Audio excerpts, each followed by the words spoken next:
Welcome to another episode of Treasure Reef, and in today's video I'm going to answer some of your questions. I'm going to talk about a video that I recently posted. I will do a monthly checkup of the whole aquarium, and we'll talk about the things that need to be changed or addressed. And finally, you'll get to see me doing a little bit of fragging of some cool corals. So let's dive right into it. Alright, so earlier this week I have posted a video that took me quite some time to put together. It was a very labor-intensive video where I tried to just slow down and show my aquarium in its splendor, showing its inhabitants and some of the close-up shots of the coral, but primarily was fish focused. And there's some good music on it. So I was thinking that if you, first of all, I encourage you to go back one video and watch that one, but also I'm gonna link it in this video in the comments below. And I would really appreciate if you can help me spread the word about my channel. I'm obviously looking for more subscribers, more people to be part of this community. So if you can do me a favor, please just take that particular video. It's a short, just good looking, eye candy kind of video, and just share it in whatever social media you use. And the more people will share it, the more people will see it. So I'm really curious how many views there are going to be, let's say, a week from now, once you've watched this particular video. So once again, do me a favor, take that video, share it, and tell your friends about this channel. I would really appreciate it. One of the habits that any aquarist out there may benefit from is doing a regular checkup of one's aquarium. So I try to do this, and I'm not as good at it as I want to, but I'd like to improve, and today I'm gonna show you what I'm talking about. So every month or so I try to go around aquarium and find anything that's out of place, whether it's some corals that are touching each other, or maybe it's the health of a fish, or maybe just some sand that needs to be moved around, or it's aesthetics. So maybe too much color in one spot, or maybe one particular coral that needs to be trimmed. So in today's video we are just going to do this type of a walk around. So we'll start with the right side of the tank, and also there will be a little bit of top-down views. So let's actually first go on to the top, and we'll start with that first. So as you can see, the right side of the aquarium is very, very crowded right now for me. So there is too many corals. It's getting very hard to clean the right side of the glass. So this green tort over here is gonna go. It's gonna be split into smaller colonies. The coral right next to it, it's some sort of a pinkish color. And you can see that there's some dead zones in here, so I'm gonna have to do something about that. Haven't decided yet how I'm going to address it, but probably just gonna split it up and do some major trimming of that coral. Okay, so next, moving on, we've got the needle in a haystack. This guy also needs to be fragged. This is my Reef Raft Naughty Spiral. I like this guy a lot as well. Okay, I think the camera is having some trouble, but we know how to fix it. So this is the Shaggy, one of my favorite corals as of late. The video doesn't do it justice. It's beautiful colors, but also it's like a mealy where you've got lots of polyp extension, which I absolutely love. This magic carpet here I haven't fragged in probably well over a year, and I think it's time to do a little bit of fragging. You've got some Setosa, which I need to frag as well. Valida is alright. The Rainbow Loom, we've recently seen a video of me fragging it. I think I'm gonna stay here for a little bit. But this pink princess is getting large, and it's a beautiful pink coral that is pretty easy to frag, and I do like how it colors up under intense light. Moving on to this island here, you can see that some of the corals, this should give you an idea of why some corals are super expensive and some are not. So all the expensive stuff hasn't really grown much, but the easier ones have. So that's usually how it goes in this hobby. And that's why certain corals command a much higher price. Moving on, white cloud. This one is ready to be fragged. You've got a couple of torts here. Not sure if they're ready yet. And then moving on, this is the Miyagi. So you can actually see the difference between those two torts here. Oh, stop photobombing. I'm also noticing that some of the colors are not as bright as I would want them to be. And I gotta figure out what I'm doing wrong here. Maybe it's my algae refugium that's soaking in some of this nutrients that the corals might be interested in. But even just the gonies, lately they haven't been opening up as much. So I've been feeding a lot, and my parameters, water parameters, are doing just fine. They're spot on. But it's just not been as colorful as it used to be. And even the gonies here, well, actually it's interesting, but turning off the flow, you've got some good color, good extension, polyp extension here. This is another telltale sign that there's just not enough nutrients. So this Favia shows a little bit of bleaching, and I think that's primarily because it's either too much light or too much light and not enough nutrients. The Clove Polyps, always one of my favorite rainbow Clove Polyps. You've got the frog spawn here doing just excellent. And then moving on, I think this Paloensis or Undata, I think it's Undata, needs to be fragged. This spicy lemon Favia has started to encrust, so I'm gonna be fragging it soon enough. The torch, probably I gotta find a better place for it. And this clam, one of my favorite additions from last year, and it's just such a gorgeous piece, but I just haven't found the right spot for it yet.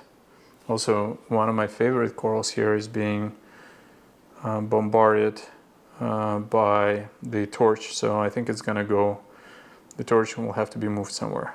Oh, we've got some blue light come on. As a matter of fact, I think I'm gonna just show you what the tank looks like around midday or 2 o'clock for me. So I don't usually keep the whites on as I do. But I'm switching it back on. And let's take a look on this side. So here the Forest Fire DG needs to be trimmed. It's now starting to touch things. I always forget the name of this coral, so actually I have several people ask me what it is. If you know what that is, please write in the comments below, that will help me out. And moving on, this whole rock needs to be reworked, but it's not horrible just yet. You can see there's the green Monty. It's got some bleaching. That clearly is some sort of warfare that's going on. So this is just something that's been stinging it. Maybe it's I think it's a Favia behind it that's been doing it. There's some dead tissue over here that needs to be addressed and removed. And I think the shaggy may benefit from a little bit of trimming. Moving on. Well, there's no anemones that have split. And there's really nothing here in the back except for this beautiful royal grama. So that's the state of the tank right now. The fish seem to be doing fine.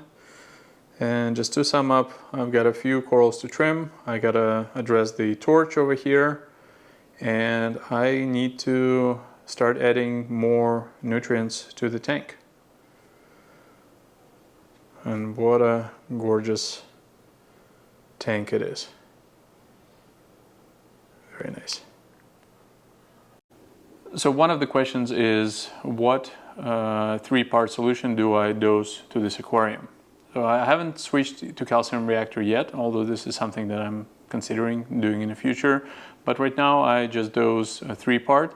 And I've had great experience with ESV Bionic before, and this is how I used to keep most of my tanks. But now that the tank is so large, it's just getting so painful to be ordering those 4-gallon buckets. And one of the biggest issues with that is that usually the solution for alkalinity all comes in calcified, or so basically it's hard. You need to bring it into some warm tub, and that's always a problem. So I lately just switched to some no-name bulk solution that I mix. I still don't like it. It doesn't mix very clean. So I'm toying with an idea of maybe switching to fauna marin at some point, because I do like what they produce. But so far I've been just using some off-brand, and I haven't noticed too much of a detriment to my aquarium. So for the past year, this is what I was using.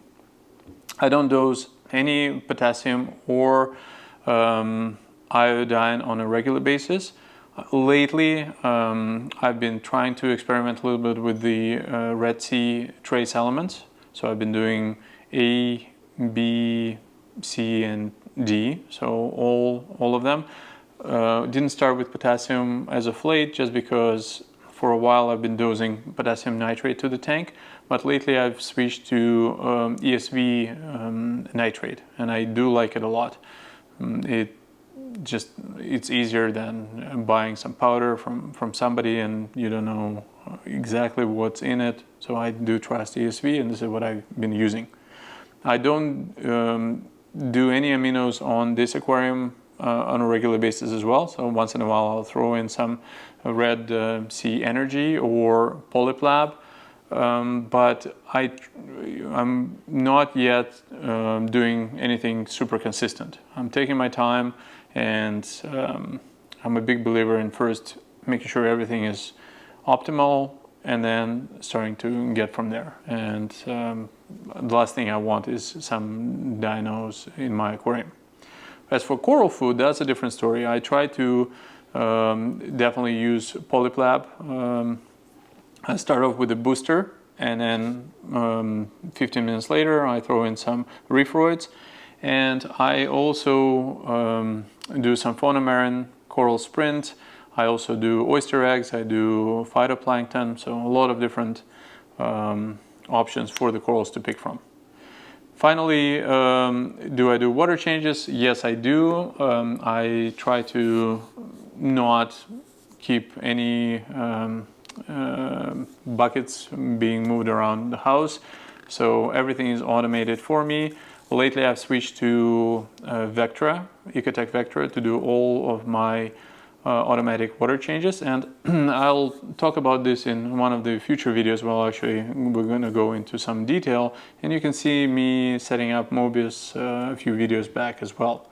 But I try to change about 5-6 liters per day, so 1.5 gallons, and overall it seems to be all right. You can never do too many water changes in our hobby. So I hope that answers your question, And if you need any further clarification, let me know in the comments below.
I hope you have found this video enjoyable. If you have any further questions you want me to address in some of the upcoming videos, please post in the comments below.